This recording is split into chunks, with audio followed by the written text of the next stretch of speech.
the electric universe says, well, how about those filaments that are out there? You know, we took pictures of that. What did we take a picture of?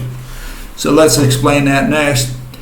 Here are the famous filaments. Okay, one version of it. Okay, you have all these filaments that allegedly they took pictures of. This is a computer-generated image, right? Simulation.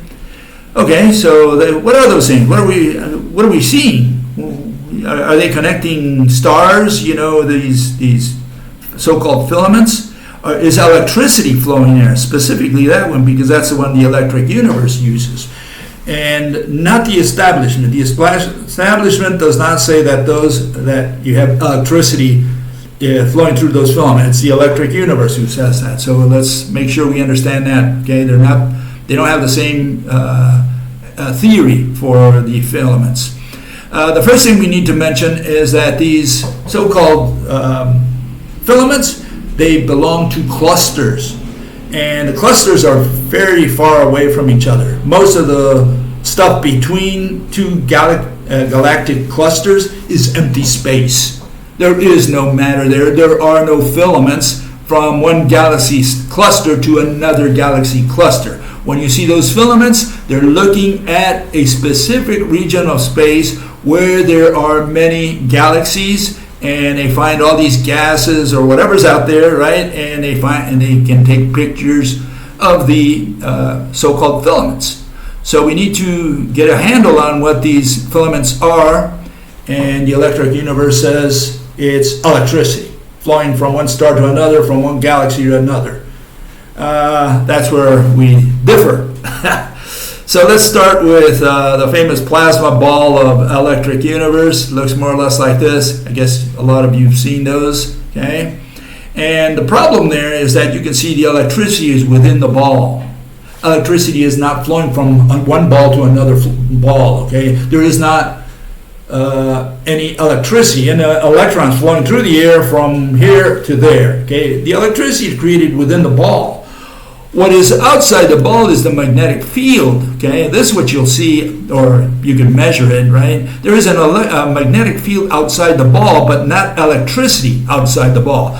The electricity is within the ball, primarily. There could be a little bit surface electricity or whatever, but you don't have electricity flowing across the room. That's what I'm saying. Okay. On the other hand, the magnetic field created by that little ball, yeah, that one does extend beyond the ball. Okay. So we need to understand that. And here we have the solar magnetic field. Okay. And it's important to understand that because the electric universe says that the sun is electric, and it's electric because it has all this electricity coming from another star or going to another star. That's their notion. So all these stars are connected by filaments. Those filaments are electricity flowing through some kind of medium. Okay, and I guess they're saying that all between any two stars you have all these atoms and the electron beads are flowing through there. Or they get rid of the atoms altogether like I showed earlier, and all you have is electrons just flowing from one star to another. Just electrons, and that's electricity according to them. Well, what's the problem there? Well, this is the magnetic field of the sun, okay, and you can see how the magnetic field is way, distant. It extends all the way to the edge of, you could say, interstellar space, right? Electricity is confined within the sun. What extends is magnetism, not electricity. You do not have electricity flowing from star to star. Okay, so that's the starting point. We're saying that the notion that they have that electricity, all these electrons are flowing from one star to another with atoms or without atoms, just electron beads, is nonsense. There is no electricity flowing through space because the vacuum levels are very low, too low to sustain a constant flow of electricity. That's the issue. That's where the electric universe fails completely. Okay, so here we have a ball in a magnetic field here on Earth, and you'll see, you can do this in a lab. They've done this many times where they have a magnetic field flowing, whatever a magnetic field is, and a charged ball moves around, it spirals around in that field, okay? And so we need to figure out what the field is and what a charged ball is and why this is happening. In other words, we need to give a physical interpretation to what you're staring at there in front of you. Okay, and the way we do it under the rope model is we have this iron. Okay, and the iron atom looks like you'll see here in a second. Iron looks like that. That's more or less the shape of iron. Okay? So if you had eyes of God and you went into that secret world, that tiny world, that's what an atom of iron would look like. Okay? Like that one there. And if you put a lot of these together, right, you can build what we call a serpentine. And there you see one right there, right, stretched out. Okay, so those are a whole bunch of iron atoms merged to each other. And if you twirl them around, that's what we call electricity. As you can see, none of the iron atoms or the electron beads are flowing from one end to the other. It's torquing in situ, okay? And the torsion is not evenly, so it's a spiraling torsion, okay? Here, let me show you that, okay? Okay, this is what we're talking about. We're saying that the atoms, in this case, we're putting hydrogen atoms, but think of them as iron atoms, and they're moving around, okay, torquing, right? And by doing so, they have these threads that make up the atoms and the ropes, and they swing around the whole serpentine, okay? So you can see why electricity flows into your eye. And the magnetic field is at 90 degrees. It flows or moves or scans at 90 degrees to the flow of electricity. Okay, here's a different vision of that. Okay, let me get this one out of here. And you can see our notion of electricity. Electricity is just a bunch of atoms that are merged together in a long line, and they twirl around and they swing, because they're doing it at great speeds, they swing around the threads that make up the atoms and the ropes that interconnect them. Okay, so that's what a field is. A magnetic field is walls of threads, gazillions of them. Okay, so here we have a charged ball. That's what a charged ball looks like. So we have the electricity within the ball, right? And they're twirling in situ. By doing so, they swing around all these threads that extend way far beyond the ball itself. Okay? So this is our notion of electricity and magnetism. Electricity was inside the ball, the torsion of the serpentines, serpentines just twirling around in situ, and by doing so, they send these threads out at great speeds, and the threads swing around the whole ball in the way you see there. That's essentially the notion of a magnetic field. So the point here is that electricity is confined to the ball, whereas magnetic field is what extends way beyond the ball. That's the key point here. Okay, keep that in mind, because we're going to now apply that to the universe. How does the universe work? What is our universe? How does it work, right? Here we have a charged ball and a magnetic field. Okay, we have a field. The threads that are sweeping downwards, in this case, on both sides of that ball. And the ball is caught, because the magnetic field of the ball is being pushed around by these big fields, which are simply gazillions of threads coming downwards in this case, right?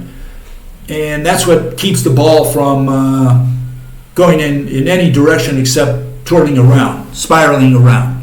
Okay? And here we have the same thing, more or less. Okay, you can see what the threads do. It's threads against threads. That's the invisible part, the part we don't see in a magnetic field. So you have all these threads moving around, and the ball that also has electricity because it's a charged ball, right? And it's got all these magnetic fields, meaning all these threads moving around. Who was it? Faraday, Michael Faraday, he said, those lines of force. But the lines of force are real. They're threads. They're not just lines. Lines is a mathematical concept. An itinerary, actually, there's no such thing as a line in geometry. It's an itinerary. They call it a line. That's why it's one-dimensional. But we're talking about real threads. So we're talking about something totally different. We're saying those lines of force that you see around a magnet, when you throw iron filings around it, those are threads that are swinging around at great speeds, and that's why the iron filings are stuck there, because they're being swept by all these threads. Okay, so here's the solar magnetic field, okay, so that we can go slowly, one step at a time. Here's the magnetic field of the sun, right? And extends way beyond the sun itself, okay? But what you're really missing there is the electricity. Is there any electricity? Of course there is. And there it is. It's in the center, okay? In other words, it's inside the sun. That's where the electric field is. In other words, the electricity are just all these serpentines which are twirling in situ. By doing so, they send these threads at great speeds around the sun, and these extend to the edge of the intergalactic space, or interstellar space, I'm sorry. So they extend a great distance from the sun, whereas the electricity is confined within the sun. There's a little bit on the surface called plasma, right? But it doesn't extend all the way to another star. This is where the electric universe fails completely. Their theory is absolute nonsense. Has no chance in science. And so here we have several stars, okay? You have all these stars, and each one has its magnetic field. And you're saying, well, hold it, how did the stars, aren't they connected somehow? Because they're all more or less in the same region. It's like, they're all stuck to each other. And yeah, they are stuck to each other, because this is what we don't see. We don't see the connectors, that connect one star to another. So what are those connectors? Are those filaments? No. The answer is no. What those connectors are is that every atom of every star in the universe, of every galaxy, right? Every atom is bound to all other atoms in the universe. So if we take all the electromagnetic ropes that interconnect every atom in one star to every atom in another star, you get these long coaxials, right? Because the ropes superimpose. And so that's what prevents these stars from flying apart from each other. That's why a galaxy doesn't break up. Okay, if you had the eyes of God, this is what you would see. You would see a galaxy, and you superimpose upon it a spider web. All atoms are interconnected from every star, and that's why a galaxy does not fly apart. It also explains, the galaxy rotation problem, meaning that the stars on the outside travel the same speed or faster than the ones on the inside. Why? Because the whole galaxy rotates as a carousel. The buggies on the inside, like the horses on the outside, they all move together, right? Why? Because they're all connected to each other, physically connected to each other, because every atom in the universe is bound to all others, okay? It's not just within a galaxy, but across the entire universe. That's the proposal, okay? So you don't have to believe in it. All we do is present it here. You believe whatever you want. We're just giving you our version of the universe. And so here we have the galactic magnetic threads.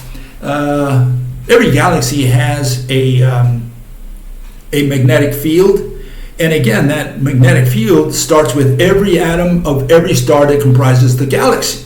And those, those magnetic fields, they extend way beyond, in fact, way beyond what I've illustrated there, but they go all around the galaxy. Sometimes they reach, if they're close by to another galaxy, the magnetic fields of these galaxies superimpose to a certain degree. But of course, the farther out you go, the weaker the magnetism is, because there are fewer threads. So the big threads are in closer to the center of a galaxy, and as you get farther and farther away from the galaxy, you have fewer threads. Okay, that's the magnetic field. That's why it's weaker the farther out you get. So what are we showing there? Well, above all, I want you to notice something. They talk about these jets coming out of the center of the galaxy. What they're talking about is magnetic field, the magnetic threads sweeping up through the center of the galaxy, around the galaxy, and coming back from below. And it could be upside down, out there in space. It could be the other way around. It doesn't really matter. The point here is that magnetic field is made of threads. So we're talking about really all these threads sweeping around a galaxy, maintaining or helping to maintain the integrity of the galaxy, where every star is connected to all other stars and essentially rotates like a rotating spider web, like a carousel. Okay, so what do we have with this? Okay, so let's see why black holes come into being. Why we can explain black holes very easily, really, without any mass, because it has nothing to do with mass or with gravity. It's not a gravitational phenomenon. It's a magnetic phenomenon, magnetic field of the galaxy. So here you have the galaxy and the threads are sweeping around, and you have a star somewhere, right, where that's rolling around absolutely nothing. You say, how can that possibly be?